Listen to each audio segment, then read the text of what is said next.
Hola Douraton, j'espère que ça va. Dans cette vidéo, on va parler de la différence entre une baby shower et un blessing way. Parfois, je sais que c'est pas facile de faire le choix et de savoir qu'est-ce qui va être le mieux pour soi quand on a envie de faire une grande célébration avec tous ses proches. Alors, je viens ici pour pouvoir t'expliquer et te permettre de trouver ce qui est le plus juste pour toi. Une baby shower, c'est une fête qui nous vient un peu d'Amérique du Nord, c'est assez contemporain. Et en fait, si tu reprends un peu l'étymologie, baby shower, on dit ça parce que c'est un peu une douche en fait. L'idée, c'est de se faire arroser, recouvrir de cadeaux pour son bébé. Alors ça peut être vraiment super et vraiment génial si jamais c'est par exemple ton premier enfant et que t'as pas du tout de matériel et que t'as besoin d'avoir des choses qui vont pouvoir t'aider un peu au quotidien. Un peu c'est comme si tu faisais une espèce de grosse liste de naissance et que tout le monde pouvait être là pour pouvoir offrir quelque chose.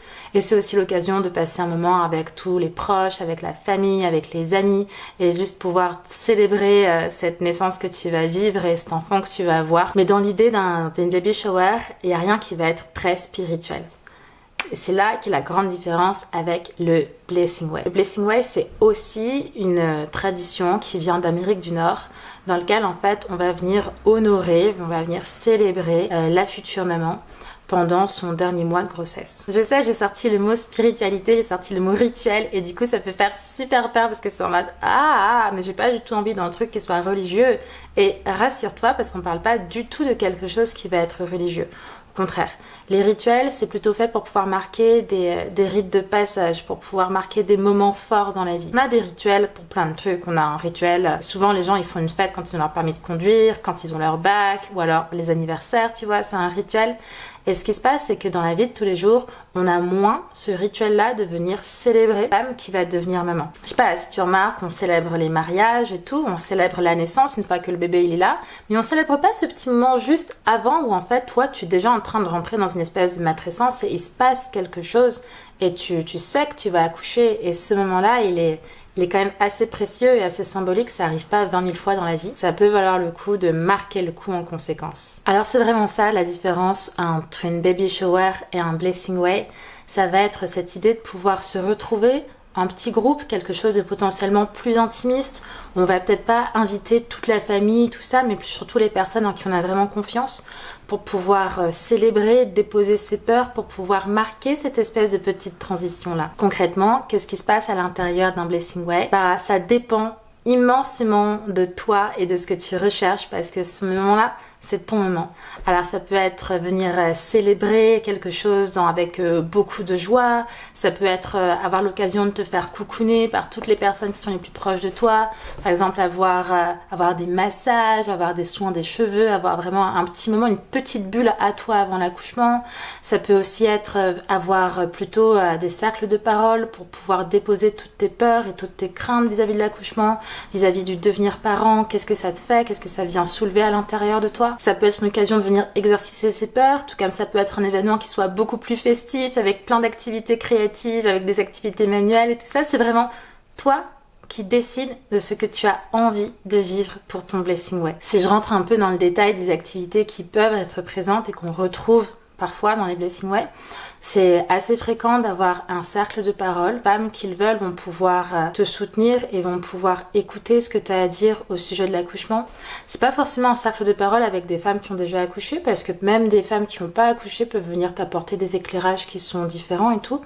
Donc ça va être l'idée de créer un peu comme une espèce de petite tente rouge, un peu comme un cercle de femmes qui est vraiment très intimiste, où les gens peuvent livrer, tu sais, des expériences qui sont très délicates, qui sont très sensibles. Les choses qu'on n'a pas l'habitude de se dire dans une grosse fête où il y a plein de monde, c'est une baby shower, on est là vraiment à fond dans la célébration. On n'a pas forcément la place de venir raconter des trucs qui sont tous ces petits détails finalement qui se racontent devant une petite tasse de thé ou autre chose et qui sont plus de l'ordre du ressenti très intime. Donc il peut y avoir ça, il peut aussi y avoir des activités qui sont plutôt reliées à toi, à ton ventre. Par exemple, il peut y avoir de moulage de ventre avec du plâtre de façon à pouvoir garder quelque part une trace de ce qu'a été ta grossesse parce qu'elle ne sera bientôt plus, tu n'auras plus le même ventre qu'avant. Ça peut être ça peut être l'occasion de venir dessiner aussi sur ton ventre. Alors ça peut être du dessin très doux, très subtil, des choses avec du henné ou avec du jagua, tu sais, c'est des espèces de tatouages éphémères qui vont durer pendant plusieurs jours pour pouvoir un peu sublimer ce moment, ce passage.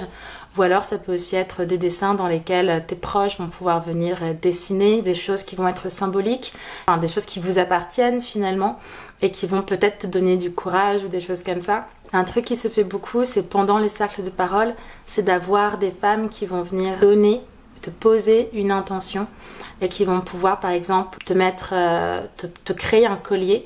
Donc mettre une perle en disant une intention, un vœu qu'elle te souhaite ou un courage qu'elle te donne ou peu importe et venir l'assembler sur un collier de façon à ce que toi tu puisses après avoir un collier de perles avec toutes les intentions de toutes les personnes qui sont les plus proches pour toi et c'est quelque chose que tu vas pouvoir garder à la maternité, pendant l'accouchement, des choses comme ça qui seront vraiment qui vous appartiennent encore une fois.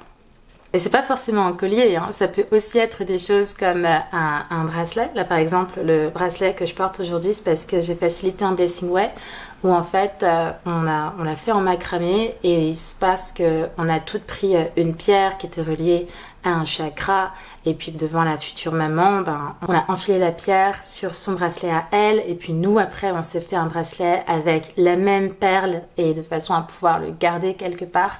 Donc c'est créer un petit lien, quelque chose qui va vous relier. Je sais que par exemple, il y a aussi des personnes qui aiment bien l'idée d'avoir des bougies, de pouvoir se distribuer des bougies, et puis toi, du coup, le jour où tu vas accoucher, donc de pouvoir allumer la petite bougie dans la chambre d'hôpital, ou alors chez toi si tu as accouché à domicile, et d'avoir les personnes que tu as choisies qui vont pouvoir aussi allumer leur petite bougie chez elles, et même si elles sont pas là dans la pièce avec toi, ça va faire que vous êtes reliés d'une façon ou d'une autre. Donc il y a plein d'activités comme ça qui sont liées avec de la reliance qu'on peut imaginer à l'intérieur d'un Blessing Way. T'as aussi toutes les activités qui sont plus en rapport avec vraiment le cocooning, l'idée de pouvoir prendre soin de soi, l'idée de pouvoir se faire chouchouter avant d'avoir à chouchouter une autre personne H24 qui va être ton bébé.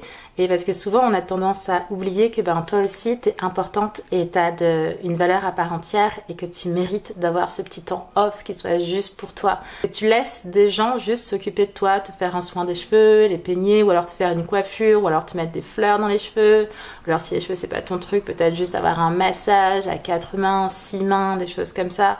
Ou si juste le toucher c'est pas ton truc, ça peut être plutôt des soins des mains, tu vois, genre du vernis, des petits trucs, vraiment. Il y a 1 milliard de choses que tu peux imaginer, mais l'idée, elle est là. Et quand je te dis qu'il y a autant de Blessing Way que de personnes, c'est parce que c'est vrai, ça peut aussi être, par exemple, faire des petites bombes de graines que tu vas pouvoir semer chez toi, que vous allez pouvoir garder chez vous. Ça peut être vous remémorer des souvenirs qui sont importants, pouvoir avoir vraiment de la force, de l'empuissancement, que tu sais, quand t'as tous tes proches qui te disent, qui te rappellent les moments où ils t'ont senti puissante, ils t'ont senti forte et qui te rappellent tout ça, ça peut vraiment être des choses comme ça. Et c'est à toi de piocher dans tout ce que peut être un Blessing Way. Toi, de quoi est-ce que tu as besoin pour pouvoir traverser l'étape de l'accouchement avec le plus de fluidité possible. Alors c'est qui qu'on invite pendant un Blessing Way? Mais ça dépend. En fait, l'idée c'est que tu te retrouves avec des personnes dont tu es vraiment très proche.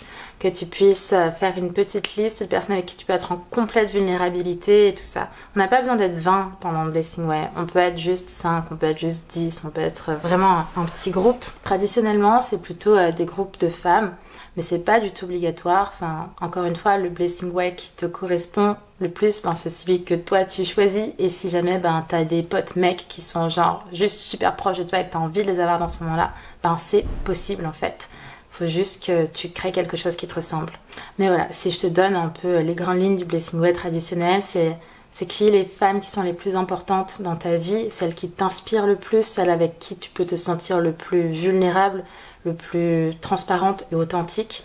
Et c'est réussir à faire la liste de ces personnes-là. Comment est-ce que ça se prépare? Combien de temps ça dure? Qu'est-ce qui se passe en fait? Pour tous ces détails ultra logistiques, en fait, le lieu, tu vas pouvoir le choisir en fonction de ce qui résonne le plus pour toi. Ça peut être chez toi, ça peut être dans la nature, ça peut être, dans l'arrière-salle de ton studio de yoga préféré, en fait. Tout est envisageable, tu peux créer l'ambiance dont tu as vraiment envie. Alors, admettons qu'il y a une culture en particulier que tu adores et dont tu as vraiment envie ou besoin. Ou alors, il y a une couleur dont tu as envie. Vraiment, c'est ton moment, c'est ta cérémonie, en fait. Donc, tu peux... c'est une cérémonie pour célébrer toi et pour célébrer ta grossesse. Donc, tout ça... T'as le droit de le demander, c'est possible. Il y a des personnes qui sont super formées pour pouvoir faciliter des Blessing Way et souvent c'est des doulas en fait. parce qu'elles font l'accompagnement émotionnel à la naissance, à la grossesse, au postpartum et tout ça, mais aussi aux célébrations. Et donc peut-être que voir une doula, ça va pouvoir te simplifier la tâche du Blessing Way. Parce que l'idée, c'est que tu te fasses chouchouter et du coup, c'est pas que tu sois en train de réfléchir à de l'orga et tout, parce que c'est un peu comme un mariage en beaucoup plus petit, voilà. Je sais pas, la comparaison vaut ce qu'elle vaut. Mais pour vraiment bien profiter de la fête, parfois c'est cool de pouvoir déléguer, je sais pas, les petites assiettes à pique-nique à quelqu'un d'autre, tu vois, genre la vaisselle, tout ça, c'est pas à toi de t'en charger. Les doulas peuvent être une super opportunité pour pouvoir organiser un Blessing Way. Donc t'as qu'à trouver des doulas qui sont proches de chez toi, à leur demander si elles font ça. Les tarifs sont souvent variables et ça dépend des personnes. Un point d'attention que j'aimerais mettre là-dessus, c'est qu'un Blessing Way, c'est ok de faire un Blessing Way avec pas beaucoup de moyens. Et que même si tu trouves une doula et qu'en fait tu te dis que mais juste j'y arriverai pas, c'est trop cher ou quoi, ça vaut le coup d'essayer de voir de quoi toi t'as besoin pour pouvoir faire quelque chose qui soit à ton image, et peut-être que t'as pas besoin d'avoir 20 millions d'activités ou 20 millions de trucs, mais qui soit plus petit. Et que du coup, en tout cas, ça ne coûte jamais rien de te poser la question et de demander. Tout en sachant qu'en fait, l'organisation d'un Blessing Way, elle est quand même assez conséquente. Parce que l'idée, ça va être de réunir tes invités en amont, de façon à pouvoir discuter ensemble de toi, qu'est-ce qui pourrait te faire le plus plaisir. Tu peux vraiment lâcher la main dessus et laisser tes invités te créer une fête qui va te ressembler, quoi. En termes de matériel, en termes de logistique, en termes de messages à faire passer, en termes de pouf, il y a de quoi faire, vraiment. Je dis ça parce que j'adore faire des Blessing Way, mais en même temps, à chaque fois que j'en fais, je me rends compte que waouh, c'est vrai que ça demande beaucoup de boulot. Je te recommande de faire ça dans ton 7e mois de grossesse environ. Après, tu risques d'être un peu fatigué. Il y a ça, et que du coup, ce serait dommage que tu profites pas pleinement de ta fête parce que t'es crevé. Et aussi parce que on sait jamais, si jamais t'as une naissance prématurée, que tu aies pu avoir ta fête avant. Un petit point d'attention que j'aimerais poser quelque part, c'est-à-dire qu'on pense souvent au Blessing Way pour justement les grossesses où tout va bien ou quoi. Moi, je pense que ça peut être super beau et super important d'aussi faire un Blessing Way pour une fausse couche, par exemple, ou pour un arrêt de grossesse, ou pour quoi que ce soit. Enfin, c'est important de juste célébrer, de marquer le moment, de se réunir et de pouvoir se déposer avec ses proches. Et j'aime beaucoup la définition du rituel qui dit qu'un rituel, c'est un moment pour pouvoir marquer un événement au sein de la communauté. Ça renforce les liens, ça aide à surmonter ses peurs et ça permet de pouvoir célébrer le moment et la transformation de ce qui est. Donc voilà, Douraton, j'espère que cette définition du Blessing Way t'aura été utile, qu'elle t'aura permis d'y voir aussi un peu plus clair entre qu'est-ce que c'est qu'une baby shower et qu'est-ce que c'est qu'un Blessing Way, les activités qu'on peut trouver dans les deux et qu'est-ce qui va être différent pour toi. Et si jamais tu as d'autres questions auxquelles tu n'as pas encore de réponse, n'hésite pas à laisser un mot en commentaire et je viendrai te répondre. Et moi, je te souhaite de juste vivre la plus belle célébration qui soit, peu importe ce que tu choisis, tout le temps.